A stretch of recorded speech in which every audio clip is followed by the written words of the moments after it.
বর্তমান সরকারি দলের যারা নির্বাচনের প্রার্থী হয়েছেন তাদের 59.41% ঋণগ্রস্ত এবং যার বেশিরভাগ হচ্ছে সরকারি দলে।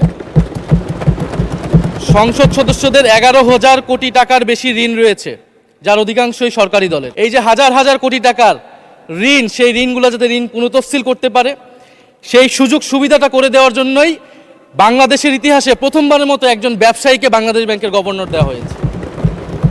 বক্তব্য ভেবেছিলাম শুরু করব অন্য বিষয় নিয়ে, কিন্তু আজকের অধিবেশনের দিনের আলোচনায় আমাদেরকে আরও বেশি অবাক করলেন মাননীয় অর্থমন্ত্রী। ফলে অর্থ সেক্টরের কিছু কথা, কিছু বক্তব্য দিয়ে আলোচনা শুরু করছি।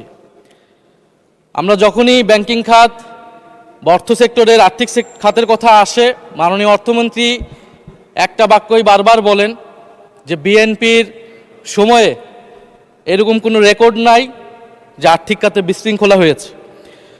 উনি কিছুক্ষণ আগে অস্বীকার করলেন যে বাংলাদেশ ব্যাংকের গভর্নর একটা রাজনৈতিক নিয়োগ, তাদের দলের নির্বাচন কমিটির সদস্য, এবং তিনি এটা অস্বীকার করলেন।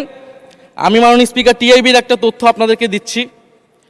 বর্তমান সরকারি দলের যারা নির্বাচনের প্রার্থী হয়েছেন তাদের 59.41% ঋণগ্রস্ত এবং যার বেশিরভাগ হচ্ছে সরকারি দলে।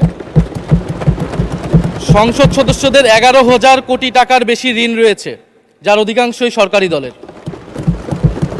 এদের অধিকাংশই ঋণ খেলাপি ছিলেন, নির্বাচনের আগে কিছু টাকা ঋণ দিয়ে পুনঃতফসিল করে নিয়েছেন।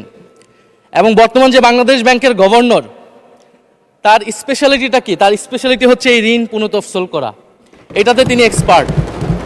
ফলে তাকে বাংলাদেশ ব্যাংকের গভর্নর কেন দেওয়া হয়েছে এটা খুব পরিষ্কার মাননীয় স্পিকার। এই যে হাজার হাজার কোটি টাকার ঋণ, সেই ঋণগুলো যাতে ঋণ পুনঃতফসিল করতে পারে সেই সুযোগ সুবিধাটা করে দেওয়ার জন্যই বাংলাদেশের ইতিহাসে প্রথমবারের মতো একজন ব্যবসায়ীকে বাংলাদেশ ব্যাংকের গভর্নর দেওয়া হয়েছে। ফলে জাতির সামনে এই জিনিসগুলো পরিষ্কার হয়েছে। এখন সামনের আর্থিক খাতে আরও নিয়োগ তারা কি বিবেচনায় দিবেন, এই জন্য আমরা তাদের উপর আর আস্থা রাখতে পারছি না মাননীয় স্পিকার।